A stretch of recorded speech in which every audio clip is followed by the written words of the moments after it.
welcome back to the final card from my Puffin Paper Party, card number 3.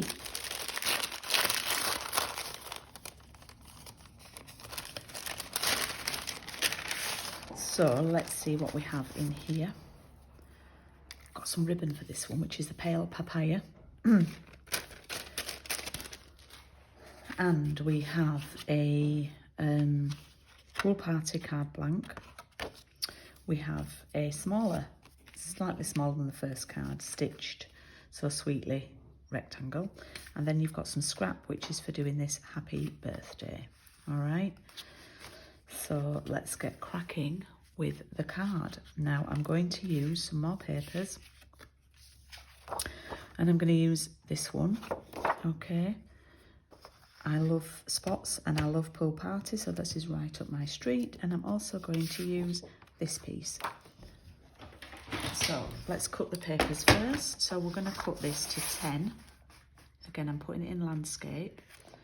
I'm going to cut it to 10 by 14.3.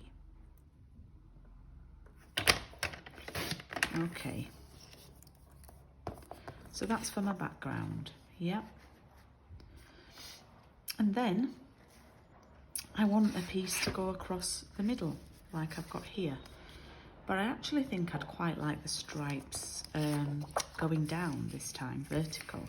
So I'm going to cut this at 10. And you've got that left, that's great for a front of a card front. Let me just check the measurement on this one.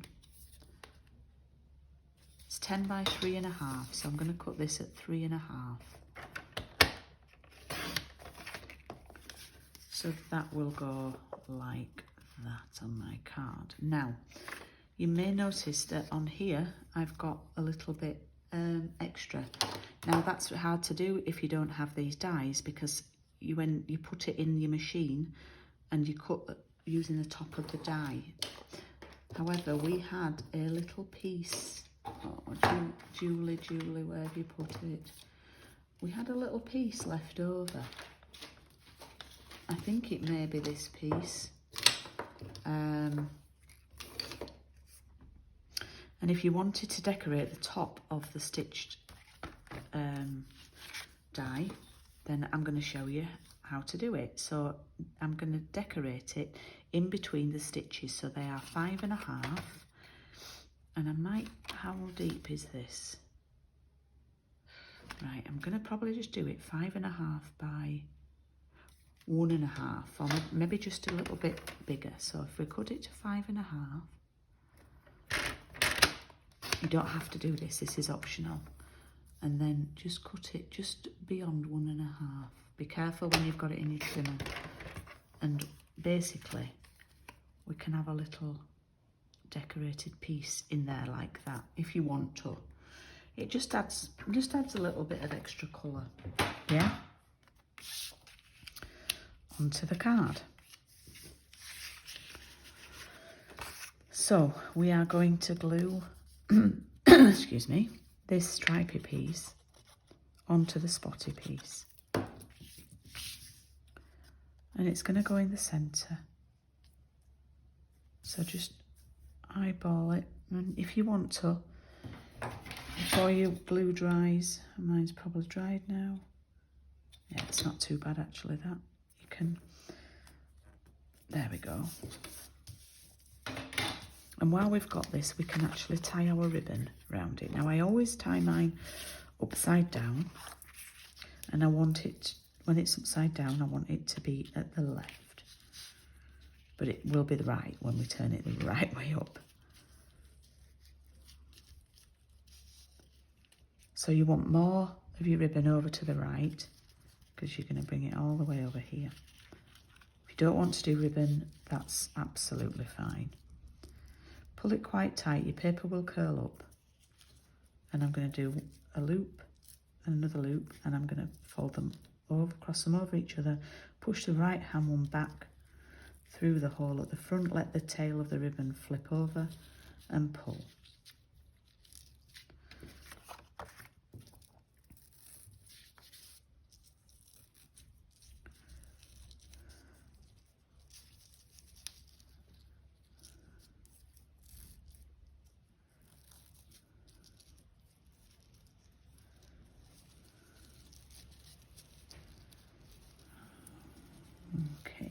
just zhuzhing this up.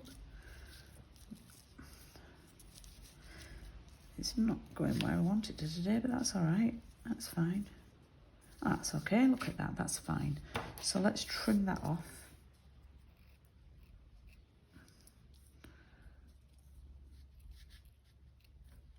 And we can pop that to one side, or actually, we could even stick it on our card base, because we're sort of done with that now, aren't we?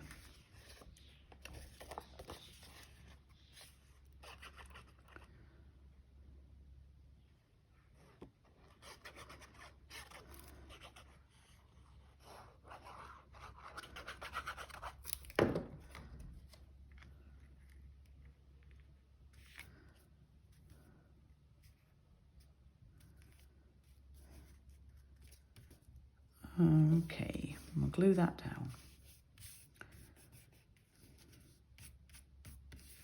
And set that aside. Right. So what I'm going to do now when I made this card, the fish were a bit of an afterthought, and the fish actually not too easy to cut out. So if you want the fish on there, it might be easy to stamp them first. So what I'm going to do is I'm going to stamp, and again I've used the same puffin. Oh, the other puffins aren't going to be happy with me showing a bit of favouritism again. I'm going to stamp this, but sort of be mindful that I might want to put two little fishes on there.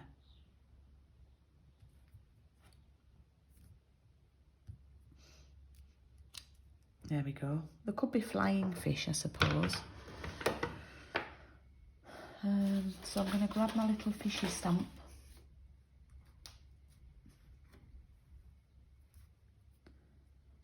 I wouldn't recommend cutting these little fishes out. I've not actually left much room for them, so it is probably easy to cut them out. Although they are a lot smaller than the rubber, so should we just go for it? Not the best, but fine. It's walking amongst the fish, the birthday fish, because they're wrapped up in a little bow. And then I'm going to get that happy birthday again whilst this is drying, and I'm going to stamp it on this rather large piece of pool party scrap, but you don't need all of it, so I can pop that to one side and let it dry. Okay, now I'm going to grab this little piece. I just wanted to put this on because I just think it gives a little bit of colour, and I've done it the way that if you don't have the dies, then if you do have the dies, what you do is you cut strip down, but then just only die cut the strip, you know, an end piece, pop it in your machine. So we're doing it without the dies, and we've cut it at 5. Was it 5? Anyway, I told you earlier. So now I'm going to cut this down. So you've got plenty of pool party left for your sentiments, for more cards, and you've got plenty of white card left, and you've got plenty of papers left.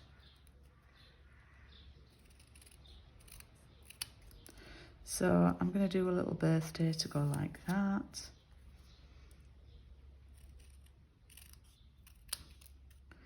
If you have an embossing tool, heat emboss tool, this would look really nice embossed in white actually on the pool party, if you wanted to, just a different idea. Obviously I try to keep cost minimum for my classes, but that's a little idea for you. So that will go on there like that. Oh, oops. I've got the stray hair and I've now smudged my black ink, but never mind.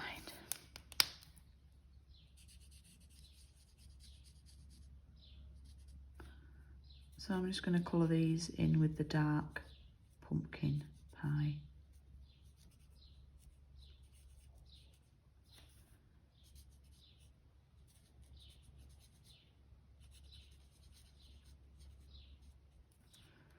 Oh, don't forget his feet.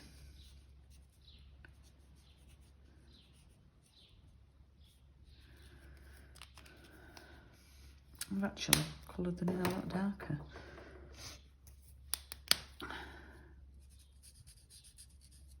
I think I used Mango Melody and Daffodil Delight last time, but I'm trying to keep your pens to a minimum for this. So again, I'm going to colour this in exactly the same as before.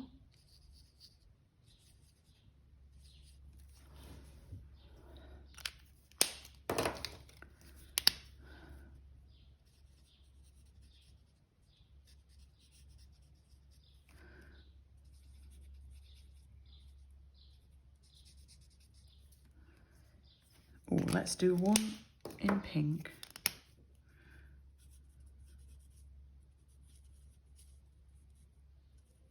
There we go.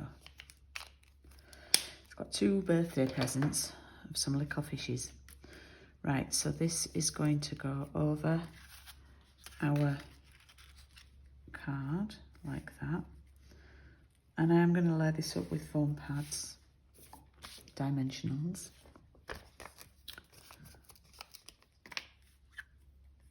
What I like to do is leave a gap, like a tunnel for the ribbon. So I'll show you what I mean. So I'm not putting any foam pads here because the ribbon's sort of loose, and that'll run through like that, if that makes sense.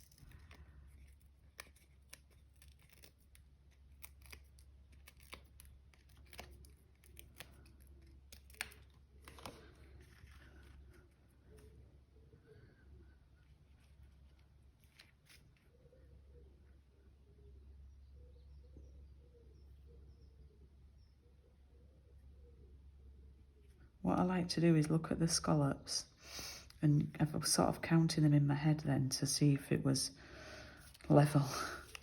You know, the scallops either way. Okay, so that's on there like that. And then I just need my happy and my birthday. Thought I'd lost my happy then, but I found it. I found my happy. So that's going to go on there. I have got a bit of smudging down here, but hey, it's a handmade card. Don't stress. Right, have I got some mini dimensionals in here next to me? I don't think I have. So let's see if one will fit on here or if I've cut it too small. Oof, just fits on, just.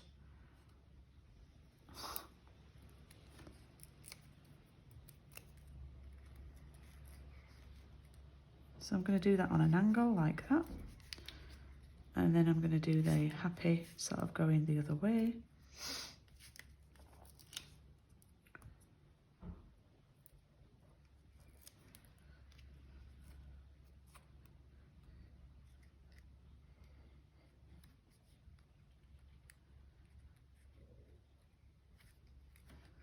And there we have our final card. Let me stand up and see. So what I like to do is push all the mess away. Yeah. And line all the cards up that we've made this afternoon.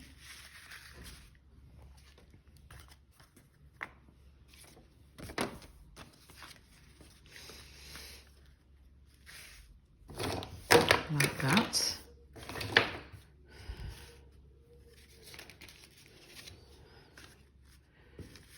And there are our makes from our class today. Woohoo! I do hope you found that enjoyable, and obviously my favourite is the fancy fold. So thanks to Lisa who designed that and who I cased it from, and did the measurements in centimetres. I love that, and I'll be adapting that one for some other designs. So please do share your makes on my Facebook, Julie Self-Isolating Crafters Facebook group, or pop your pictures on the Paper Haven page as a visitor post. I would love to see that. If you're in the UK and you fancy any of the products, then the links to my online store are in the description of the video, and that just leaves me to say thank you for watching and joining in, and please stay safe and keep crafting. Thanks. Bye.